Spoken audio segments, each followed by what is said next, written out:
Bom dia, queridos alunos do 9º ano da Escola Dinâmica. Vamos iniciar hoje aqui uma breve revisão do que vai ser abordado em nossa prova, né? Em nossa aula, né? Então, vamos trabalhar diretamente, né, o que vai ser abordado, né, o que vocês vão ver na prova de vocês, mas para que vocês tenham um entendimento, né, de forma coesa, né, e desenvolvam uma belíssima prova, lembrando que sejam honestos com vocês mesmos, viu? Já que vocês não vão ter professores que vão estar ali fiscalizando, né?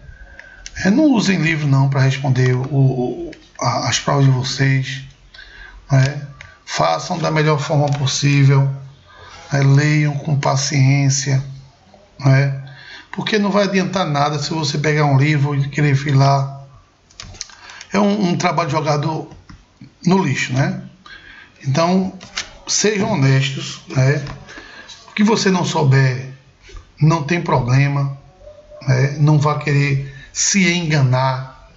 Pegar o livro, eu vou ver, porque a gente sabe que o aluno ele vai responder, e se for pelo livro a gente vai saber. Não tem como não saber, né? Que a gente tem alunos que sempre tiram notas baixas, de repente o cara vai e tira um 10, né? Alguma coisa de errado está acontecendo aí, né? Não quer dizer também que o aluno também sempre tem que tirar nota baixa a vida toda, né? Mas é importante que vocês procurem ser honestos com vocês mesmos na hora da prova, né? Estudem mesmo, né, para quando vocês pegarem a prova de vocês. A minha prova do 9º ano ela é toda objetiva, né? Toda de marcar X. E aí vai ficar, o seu critério ela vai estar baseado, né, nas provas vestibulares, porque eu faço justamente pensando em vocês que a partir do ano que vem vocês vão estar fazendo o SSA. E aí é importantíssimo que vocês aprendam, estudem e sejam honestos com vocês mesmos. Façam isso, que vocês só tendem a se dar bem na vida de vocês. Não queiram se enganar. Então vamos começar aqui falando sobre o crescimento da população mundial, né? A população mundial ela é uma população muito heterogênea. Quando eu digo heterogênea é porque ela apresenta uma variedade muito grande entre os povos, né, de vários continentes, né? São várias culturas diferenciadas, né? E hoje o total da população brasileira é em torno de 7,2 bilhões de habitantes, né? E ainda há uma estimativa para que em 2050 essa população venha atingir 9 bilhões de habitantes. Ou seja, se a gente já tem muita gente hoje no mundo, né, e essa estimativa para 2050 chega a 9 bilhões de habitantes, né, isso vai acarretar fatores positivos e também fatores negativos no que se respeita à administração, principalmente de alguns países, né? Porque vocês sabem que países pobres, né, eles têm a dificuldade de desenvolvimento da sua economia justamente por conta do grande contingente populacional. Eu digo a vocês, se o sistema econômico mundial não vier a melhorar nos próximos anos, né, a situação da economia de alguns países, onde vai haver um aumento considerado dessa população, vai se tornar cada vez pior, né? O surgimento do ser humano até o início do século XX, né, o crescimento da população mundial ocorreu de forma bastante vagarosa. Porém, nas últimas décadas, esse crescimento ele se deu de forma mais exagerada. Para você ter ideia, por volta de 1930, o planeta contava com cerca de 2 bilhões de habitantes, né? E aí, consequentemente, de 1930 para cá, essa população mais do que triplicou, né? A população brasileira praticamente triplicou, atingindo cerca de 7,2 bilhões de habitantes na atual situação que o mundo se encontra com relação à sua população. A explosão demográfica está diretamente ligada à queda progressiva da mortalidade em virtude dos avanços das áreas de saúde, porque o desenvolvimento da saúde em muitos países do mundo acabou acarretando uma melhoria na expectativa de vida das pessoas e reduzindo com isso a mortalidade, que também está diretamente relacionada ao advento do restante da Revolução Industrial. A Revolução Industrial ela foi de fundamental importância para que a economia mundial começasse a melhorar, né? E aí, consequentemente, isso acarretou um fator pelo qual outros setores também começassem a receber investimentos, principalmente o setor da saúde. Surgiram novos hospitais no mundo inteiro, né? Surgiram novos sistemas de saúde no mundo inteiro, que consequentemente acarretou promovendo uma melhor condição de vida para a sociedade. Mesmo com a pobreza, as diversas doenças que ainda assolavam parte do planeta, a elevação da expectativa de vida criada pela Revolução Industrial se ampliou para grande parte do mundo, uma vez que o percentual das pessoas que nasciam chegam à idade fértil, dando continuidade ao processo reprodutivo, tornou-se bem maior a partir do século XVIII, que justamente foi o século da Revolução Industrial. Contudo, esse padrão ainda não está disponível em toda a população mundial. Muitos ainda vivem em condições precárias de insegurança alimentar. Além disso, os países desenvolvidos, o declínio da mortalidade não foi acompanhado com a queda da natalidade, pois não houve desenvolvimento socioeconômico, que acarretou o crescimento descontrolado da população, conhecido como a explosão demográfica em alguns países pobres do mundo. Os estudos realizados pela ONU apontam que, desde a década de 1990, o ritmo do crescimento da população mundial vem crescendo, porém, cada vez mais devagar, porque a partir desse momento, né, as questões econômicas em alguns países começaram a melhorar, né, e, consequentemente, a melhoria desse país, da economia desses países, acarretou com que as pessoas passassem a ter acesso aos métodos contraceptivos, né, acesso a grandes informações, que isso acarretou com que a população passasse a ter uma consciência melhor, principalmente a questão da educação sexual nas escolas. E isso acarretou com que as pessoas passassem a ter um novo perfil, né, e as mulheres passaram a querer ter no máximo 2 filhos, né, e aí teve uma redução considerada na população de alguns países, alguns continentes, né, nas últimas décadas. Vamos falar agora da diferença dos crescimentos e suas consequências, né? A gente sabe que em alguns países, né, a gente tem um prognóstico, né, alguns continentes a gente tem um prognóstico do crescimento da população de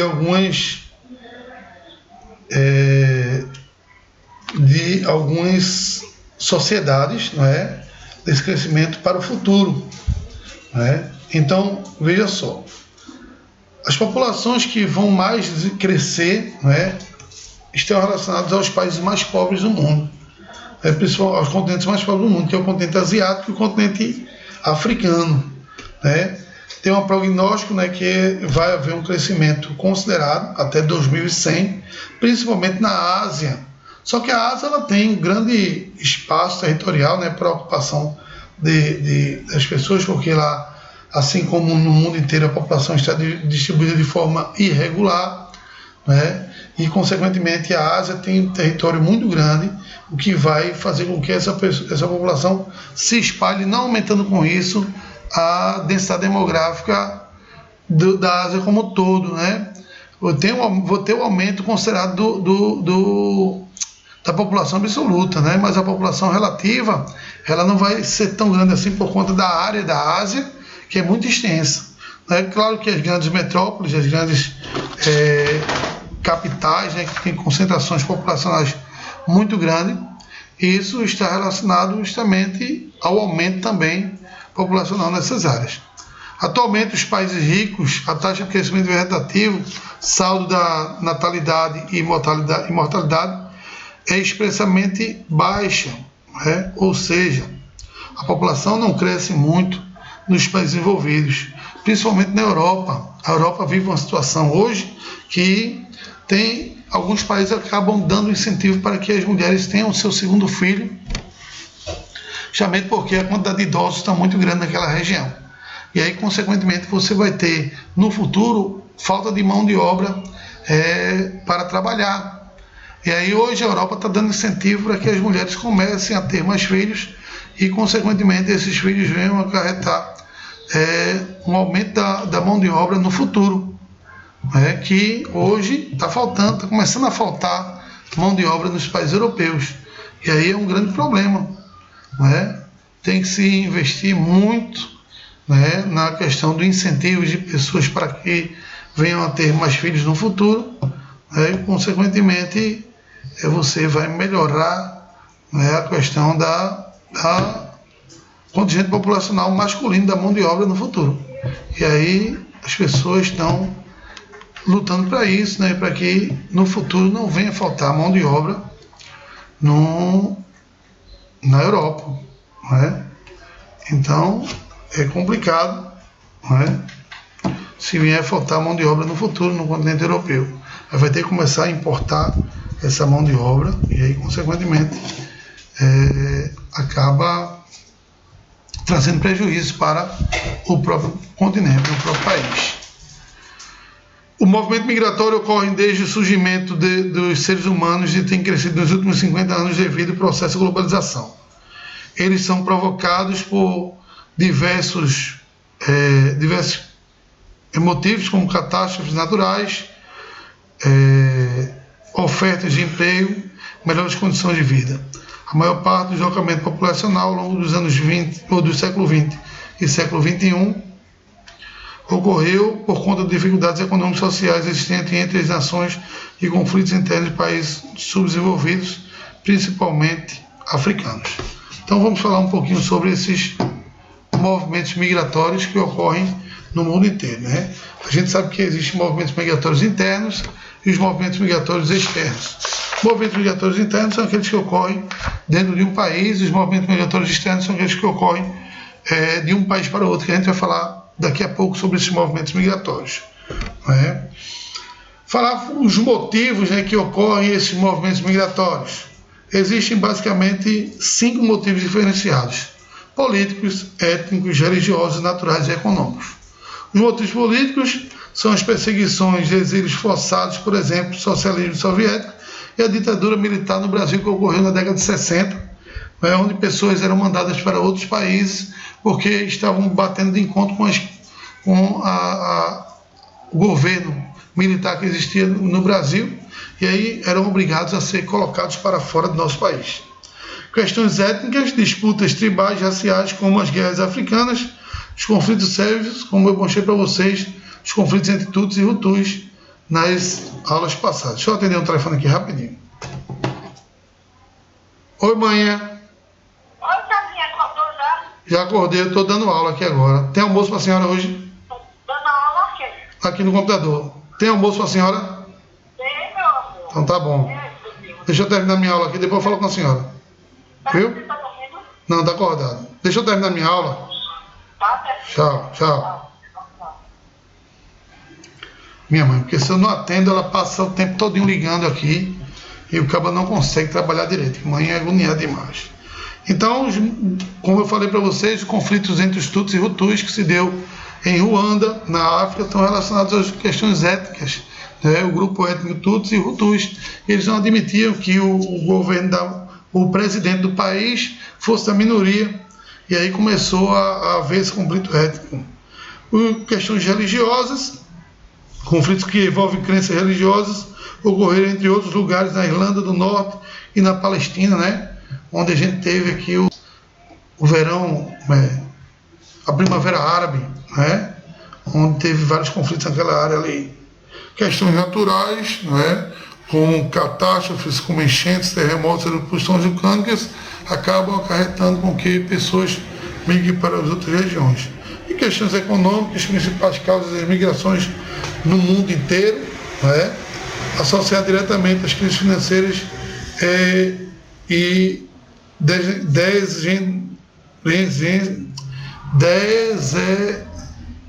falta de gerenciamento na realidade social, acaba consequentemente promovendo essa questão econômica, que promove esses movimentos migratórios. Como eu falei para vocês, existem movimentos migratórios internos e externos. Internos são aqueles que constituem-se dentro de um país. Os internos podem ser divididos em movimento pendular, transumância e êxodo rural. O movimento pendular é um deslocamento de pessoas de periféricos para os centros das cidades em direção ao seu trabalho e o retorno no final do dia. Por exemplo, eu moro em Olinda e trabalho em Recife. Aí eu saio de casa de manhã, vou para o Recife de manhã, trabalho lá o dia todo, da noite eu retorno para minha casa em Olinda. Então eu faço um movimento de um pêndulo de vai e vem. Então o movimento migratório pendular é um movimento rítmico sazonal, urbano periférico, não é? Diário, de uma cidade para outra, não é? Por conta do trabalho. Ou ainda o movimento feito das cidades que fazem parte da região metropolitana para a metropolitana diária, não é? E seu retorno. As maioria das cidades brasileiras, esse tipo de imigração revela a falta de infraestrutura e vários problemas relacionados ao transporte urbano coletivo, como é o caso aqui de Recife. Você vê que de manhã os ônibus vão tão cheios que até o motorista vai em pé. É tanta gente que vai nos ônibus aqui de Recife, é que é um problema ligado à mobilidade urbana, que infelizmente é uma questão muito atrasada, que nós temos aqui no Recife em relação a essa mobilidade urbana. E aí acaba proporcionando essa ordem de fatores negativos relacionados à estrutura de nossa cidade. E aí, consequentemente, eu tenho essa situação hoje, não só aqui no Recife, mas em boa parte das cidades brasileiras, que é uma questão que deveria ser resolvida muito facilmente. Aqui em Recife é muito fácil de resolver o problema da locomoção, só falta interesse político, porque eu não sou um cara especialista na área, eu tenho uma ideia belíssima aqui com relação à mobilidade urbana que resolveria o problema do transporte urbano aqui. Só é você fazer uma linha de metrô, gente, que ligasse Itamaracá ao centro do Recife. Você fazendo uma linha de metrô ligando Itamaracá ao centro do Recife e impedindo com que os ônibus circulem de uma cidade para outra, você, consequentemente, melhoraria consideravelmente o estilo de vida das pessoas. De que forma? Por exemplo, eu colocaria um trem, um metrô, vindo de Recife. Claro que várias composições com intervalo de 15 minutos de um metrô para outro. O que acontece? Um cara que mora em Itapissuma, que trabalha no Recife, que trabalha em Olinda, ele de ônibus, ele pega um trabalho de 8 horas da manhã, o cara trabalha em Itapissuma, ele tem que acordar de 5 horas da manhã para estar aqui em Olinda, de 8 horas. Ele vai pegar trânsito, ele vai pegar meio mundo de coisa que vai atrapalhar a vida do cara. Se eu crio um metrô que faça com que, por exemplo, o cara trabalha em Peixinho e mora em Itapissuma. Claro que o metrô não vai até Peixinho, né? Então, o que acontece? O cara pega em Itapissuma o metrô, ele vai acordar mais tarde, digamos que ele pega um trabalho de 8 horas, e de Itapissuma para Olinda, esse metrô tem 30 minutos. Então ele sai da casa dele de 6h30 da manhã. 7 horas ele estaria em Olinda. Em Olinda ele ia pegar um ônibus para ir para o seu trabalho. Pegava na estação que ele descesse, e aí pegava esse ônibus para Peixinho. Chegava em Peixinho, ele chegava no trabalho rapidamente. Quem tem automóvel, quem tem automóvel em casa, provavelmente ia deixar o carro em casa, porque ele não iria gastar combustível, diminuiria a quantidade de carros nas ruas, você não teria ônibus nas ruas que fizessem longos trajetos, que cortassem 2, 3 cidades, porque isso proibiria você pegar ônibus de uma cidade para outra, porque o metrô já faria isso, e aí, consequentemente, você ia ter uma maior mobilidade e uma melhor condição de vida diária. Falta apenas interesse econômico. Não, porque aqui no Recife a gente não tem como fazer um metrô subterrâneo. Faz de superfície. Paga indenização, meio mundo de gente aí, que já paga indenização aí à torta direito por conta de besteira, para fazer obras faraônicas que não servem de nada, como foram construídos aí vários vários estádios de futebol que não serviu para nada, tem os elefantes brancos, como por exemplo a Arena Pernambuco, vai estar lá, não serve para nada, de vez em quando coloca um jogo lá para dar uma satisfação à sociedade, mas serve de nada. A arena da Amazônia também, não é? Está tudo aí jogado, dinheiro fora, não serviu de nada. Por que não se investiu na mobilidade urbana? Esse dinheiro, não é? Infelizmente, falta de interesse. E aí as pessoas sofrem o dia todo penduradas em ônibus, não é? Indo trabalhar, um sofrimento miserável, não é? Infelizmente, é assim que funciona, não é? A situação do brasileiro hoje, não é? E do pernambucano em particular, por conta da falta de interesse político, falta de interesse público para a melhoria do dia a dia das pessoas. Não é? É fácil resolver? Falta interesse, porque dinheiro se tem e muito no Brasil. O Brasil tem muito dinheiro para investir na infraestrutura. Não é? Não se investe na exposição do Rio São Francisco. Quantos e quantos milhões de reais foram comidos no governo do PT em torno dessa transposição do Rio São Francisco, que até hoje não ficou pronta? Quantos e quantos milhões de reais não foram gastados ainda na ferrovia transnordestina também, que não ficou pronta? Está tudo parado aí. Então vamos investir na mobilidade urbana, mas infelizmente tem muita gente ganhando dinheiro por trás disso aí e não se faz nada.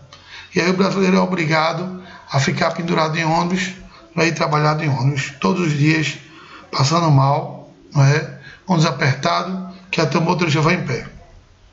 Então, migração pendular, isso que eu falei para você. Outra imigração interna é outra migração chamada transhumância,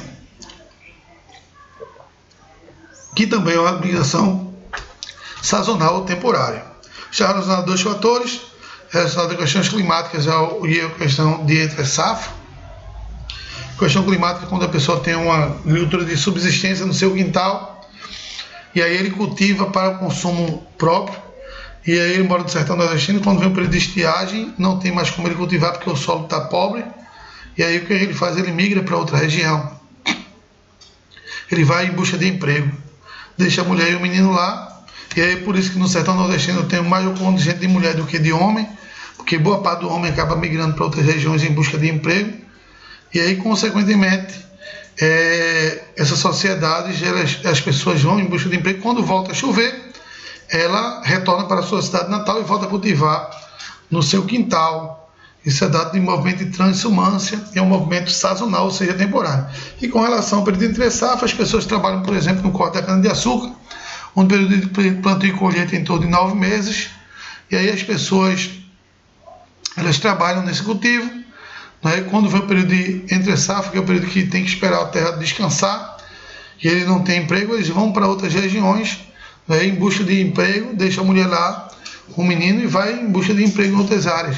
Também para trabalhar cana-de-açúcar em outros estados, como região sudeste, por exemplo, que tem cultivo de cana-de-açúcar o ano todo. E aí, quando volta o período de plantio, ele retorna para a sua cidade natal, né, e aí volta a trabalhar de novo na cana-de-açúcar. Então, deslocamento de transhumância, deslocamento de pessoas de acordo com a época e estação do ano, pastoreio de animais, né, como diversos períodos de colheita e trabalhador rural, como eu falei para vocês. Né? Então, essa é a transhumância. Já o êxodo rural, que é depois do movimento pendular, um dos tipos de migrações mais comuns que nós temos no Brasil e no mundo. Né? Saída do homem do campo para as cidades em busca de melhores condições de emprego. Aqui no Brasil ocorreu principalmente na década de 60, né? Devido à construção de Brasília, que atraiu um grande contingente de população lá para aquela região. Também o desenvolvimento econômico do estado de São Paulo, né? Que também traz muita gente para trabalhar na construção civil, e muitas pessoas que também foram para a região norte do Brasil para trabalhar no garimpo do ouro. Então tudo isso acarretou com que houvesse esse crescimento do êxodo rural, que nada mais é do que a saída do homem do campo para as cidades em melhores condições de vida. As migrações definitivas ocorrem de acordo com o objetivo concretizado e de não retornar para a sua região de origem. Muitas vezes, a decisão acontece quando os migrantes já encontram uma área pretendida. No caso do êxodo rural, ocorre essa situação aí, de definitivamente, migração definitiva, onde eles vão para outras cidades em busca de melhores condições de vida. E acabam, por sua vez, encontrando e aí ficando de vez naquelas cidades. Muitos não acabam, se arrependem e tentam voltar, né, para as suas cidades que deram origem, não é, à sua vida, não é, e aí, consequentemente, acabam migrando outra vez para a sua cidade natal. É normal ocorrer esse tipo de migração, né, em grandes capitais, né, por conta do desenvolvimento econômico. Então, gente, vou dar uma paradinha aqui, daqui a pouco a gente retorna, ok? Um abraço a todos e até mais.